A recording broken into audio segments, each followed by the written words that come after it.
Og det tredje argument, som jeg vil trække på her, kommer fra min egen Ph.D. omkring ledelse af idrætsanlæg, hvor jeg blandt andet interesserede mig for, hvordan ledere i anlæg arbejder med at omsætte politiske målsætninger i praksis. Og det er jo sådan, at vi for tiden ser nogle meget brede målsætninger, som knyttes til idrætsfaciliteter. Det kan være i forhold til sundhed, demokrati, livskvalitet og bosætning. Vi ser også nogle ret overordnede formuleringer, som jeg var inde på med nogle eksempler tidligere.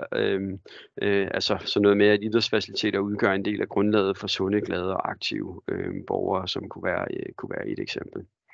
Det, som mine dybdegående case-studier i udvalgte anlæg så viste, jamen det er, at lederne i idrætsanlæggene har meget svært ved at skabe værdi med baggrund i de her, hvad skal man sige, overordnede forventninger eller overordnede målsætninger, når de ikke indeholder nogle mere konkrete formuleringer omkring, hvordan er det, man skal realisere de her målsætninger. Altså at de, som det blev formuleret, efterlades i en form for vakuum, hvor der er for mange valgmuligheder, eller faktisk ikke er nogen overhovedet. Altså så de efterspørger mere konkrete anvisninger på, hvordan det er, man skal realisere nogle af de her overordnede målsætninger.